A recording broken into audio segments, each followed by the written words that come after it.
আমরা আর এরকম কোন জুলুম বাংলাদেশে দেখতে চাই না। জোরে বলেন ঠিক কিনা? আর কেউ নতুন করে জালিম হোক আপনারা চান? আবার নতুন করে কেউ ফ্যাসিস্ট হোক আপনারা চান? এক দল আরেক দলকে নিশ্চিহ্ন করার রাজনীতিতে মেতে উঠুক এটা আপনারা চান? আমরা বাংলাদেশকে আদল দিয়ে সাজাতে চাই। আমরা এই 56,000 বর্গ মাইলের প্রতিটা ইঞ্চি মাটিকে কোরআনের আইন দিয়ে সাজাতে চাই। রাজি আছেন আপনারা? কারা কারা রাজি দেখান হাত তুলে আল্লাহকে। তোমার ভাঙরে তালা, তোমার ভাঙরে তালা, বন্ধু শহর খুলবে দুয়ার, জমিনের কারখানা সব ভাঙরে ভাঙ কারাগার, তোমার ভাঙরে তালা, বন্ধু শহর খুলবে দুয়ার। অবিচারের স্থান ইসলামে নাই, জুলুমের স্থান ইসলামে নাই। আল্লাহ তাআলা বলেন যে আমি জুলুমকে নিজের জন্য হারাম করেছি এবং তোমাদের জন্য হারাম করেছি। বিশ্বনবী ফরমান, আল্লাহ তাআলা বলেন হাদিসে কুদসিতে, ইয়া ইবাদি ইন্নী হারামতুয যুলমা আলা নাফসি ওয়া জাআলতুহু বাইনাকুম মুহাররামান ফালা তাযালামু। আমার গোলামেরা শোনো, নিশ্চয় আমি আল্লাহ তাআলা জুলুমকে আমি আমার উপরে হারাম করেছি, অনুরূপভাবে জুলুম করাকে তোমাদের উপরেও হারাম করেছি। ফলে ফালা তাযালামু, তোমরা একে অপরের সাথে জুলুম করো না। নির্দেশনাটা কার? খবরদার, জুলুমের সাথে আমাদের কোনো সম্পর্ক নাই। আল্লাহ তাআলা আদলের আদেশ দিয়েছেন, আদালতের আদেশ দিয়েছেন, সুশাসনের ন্যায় বিচারের আদেশ দিয়েছেন। ইন্নাল্লাহা ইয়ামুরু বিল আদল, আমাদেরকে আদল প্রতিষ্ঠা করতে হবে। জুলুমের সাথে ইসলামের কোনো সম্পর্ক নাই। আল্লাহ তাআলা জালিমদের জন্য কঠিন শাস্তি প্রস্তুত করে রেখেছেন। বিশ্বনবী বলেছেন, ইত্তাকি দাওয়াতাল মাজলুম ফাইন্না লাইসা বাইনাহু ওয়া বাইনাল্লাহি হিজাব।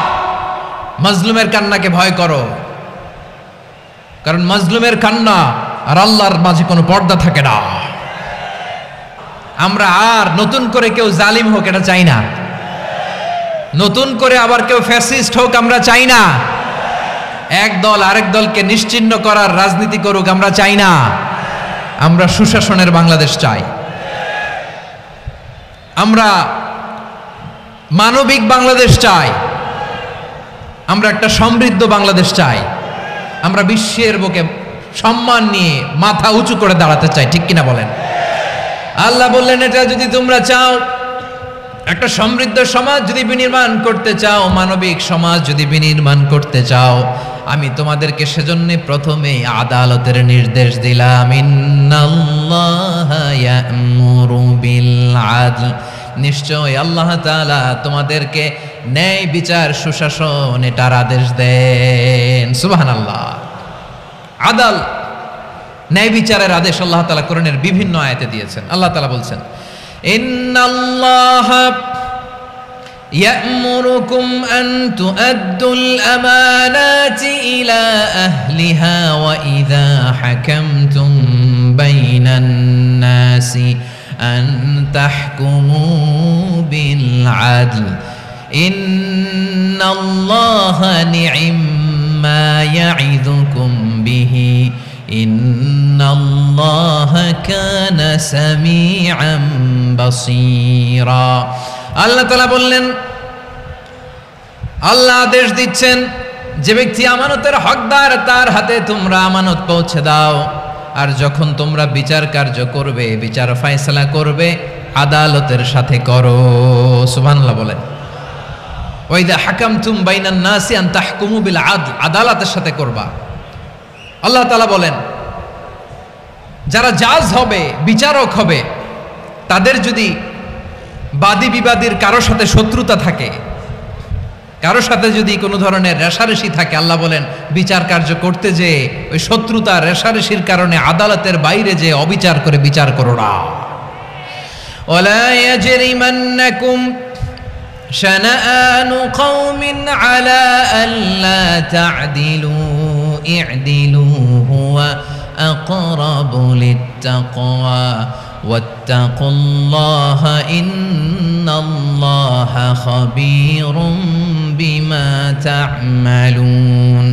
খবরদার, কোন জাতির প্রতি, কোন গোষ্ঠীর প্রতি, কোন গোত্রের প্রতি আক্রোশ যেন তোমাদেরকে ন্যায় বিচার থেকে দূরে সরিয়ে না দেয়।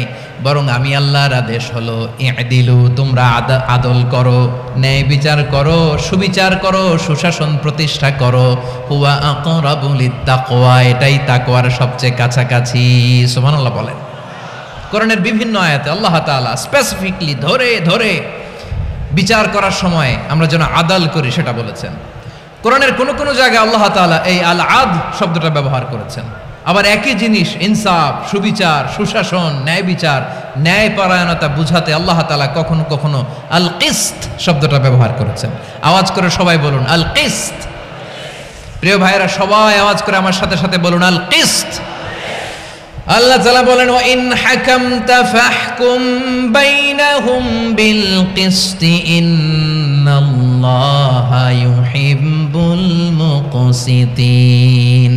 যখন তুমি বিচার করবে, বিশ্বনবীকে উদ্দেশ্য করে অ্যাড্রেস করে বললেন, নবী হে, ইহুদিরা কোনো বিষয়ে মীমাংসার জন্য যদি আপনার দরবারে আসে, যদি বিচার করতে হয়, খবরদার অবিচার করবেন না। ফয়সালা যেটা করবেন কিসতের সাথে করবেন, ন্যায় পরায়ণতার সাথে করবেন, কারণ ইন্নাল্লাহা ইউহিব্বুল মুকসিতিন, নিশ্চয় আল্লাহ রাব্বুল ইজ্জাত ন্যায় পরায়ণশীলদেরকে বড্ড ভালোবাসেন। সুবহানাল্লাহ বলেন।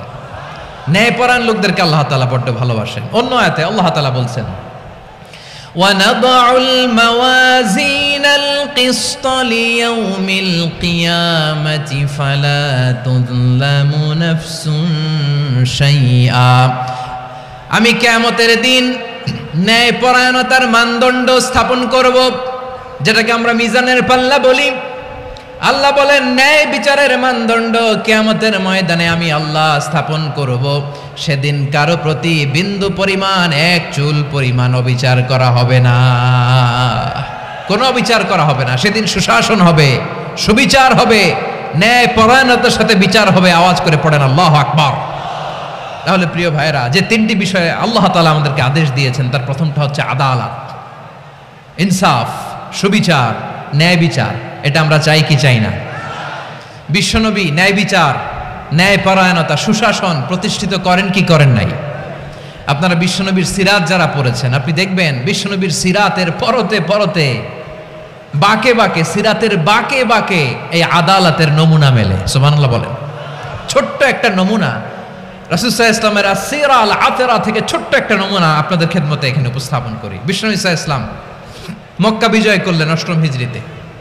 মক্কা বিজয় শেষে তিনি কয়েক সপ্তাহ মক্কাতে অবস্থান করলেন। ইন দ্য মিন টাইম মক্কার একটা ভেরি প্রেস্টিজিয়াস এন্ড ডিগনিফাইড ফ্যামিলির নারী চুরিতে ধরা পড়ল। কিসে ধরা পড়ল? সবাই বলেন কিসে?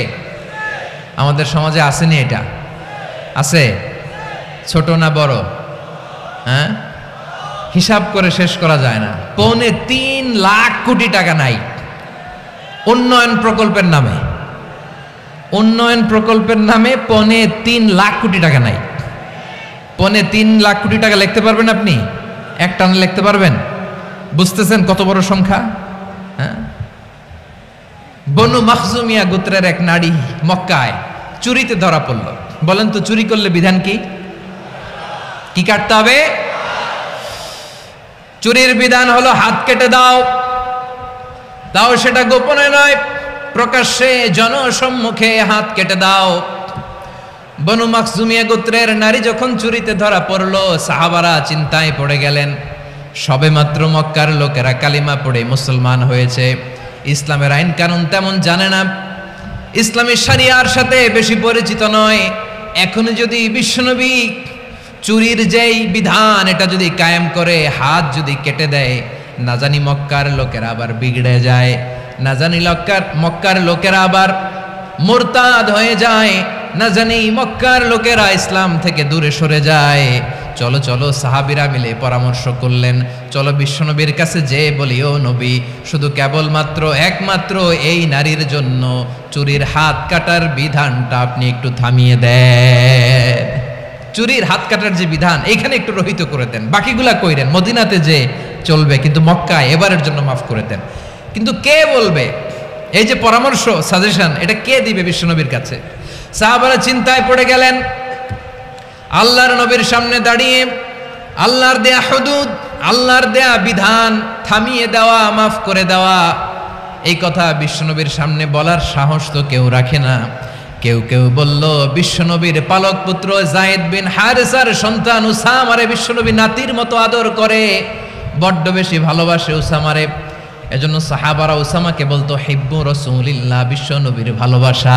কি বলতো? সাহাবীরা বললেন বিশ্বনবীর ভালোবাসা হিব্বু রাসূলিল্লাহ, উসামারে পাঠাও। উসামারে বিশ্বনবী নাতির মতো স্নেহ করে, মায়া করে, ভালোবাসে। আমরা পারবো না, উসামা পারবে। সবাই মিলে ফুলিয়ে ফুসিয়ে ওসামাকে, ছোট্ট ওসামাকে রাজি করালো। ওসামা এমন এমন কথা যে তুমি বিশ্বনবীর কাছে বলতে হবে, পারবা নাকি? ওসামা বলে পারবো। সাইয়েদনা ওসামা রাদিয়াল্লাহু তাআলা আনহু তরুণ সাহাবী বিশ্বনবীর কাছে গেলেন, যে বললেন নবী, বনু মাখজুমিয়া গোত্রের এক নারী চুরিতে ধরা পড়েছে, এবারের জন্য কি এই মহিলাটারে মাফ করে দিলে হয় না? এবারের জন্য একটু ক্ষমা করা যায় না নবী? বিশ্বনবী বলেন আতাশফাউ ফি হাদ্দিম মিন হুদুদিল্লাহ, তোমার এত বড় সাহস উসামা, তুমি আল্লাহর হাদ, আল্লাহর দেয়া বিধান, এটার ব্যাপারে সুপারিশ করতে এসেছো? তোমরা কি জানো তোমাদের আগে যত কওম, যত গোত্র, যত জনপদ ধ্বংস হয়েছে তার কারণ ছিল তাদের মধ্যে গরিবরা অন্যায় করলে তারা বিচার করত, আর ধনীরা অন্যায় করলে তারা মাফ করে দিত। খবরদার! ওয়া আইমুল্লাহ লাউ আন্না ফাতিমাতা বিনতি মুহাম্মাদিন সারাকাত লাকাতা মুহাম্মাদুন ইয়াদাহা। বিশ্বনবী বললেন, ওরে ওসামা, বানু মাখজুমিয়ার ওই প্রেস্টিজিয়াস এন্ড ডিগনিফাইড ফ্যামিলির মেয়ে তো দূর কি বাত, অনেক দূরের কথা। জেনে রেখো ওসামা, আমার কলিজার টুকরা, নয়নের পুটুলি ফাতেমাও যদি মক্কার জমিনে আজকে এই চুরির দায়ে ধরা পড়তো, আমি বিশ্বনবী মুহাম্মাদুর রাসূলুল্লাহ ধরে ফাতেমার ডান হাতটা কেটে দিতে এক বিলম্ব দেরি করতাম না। ইন্নাল্লাহা ইয়া'মুরু বিল আদল, আমাদেরকে জাস্টিস শিখায়। পশ্চিমারা আমাদেরকে ইনসাফ শিখায়, আমাদেরকে সুশাসন শিখায়। আর ইনসাফ, সুশাসন, ন্যায় বিচার, সুবিচার, জাস্টিস কারে বলে বিশ্বনবীর বায়োগ্রাফি থেকে জেনে নাও। এই ছিল বিশ্বনবী ইসলামের আদালতের নমুনা।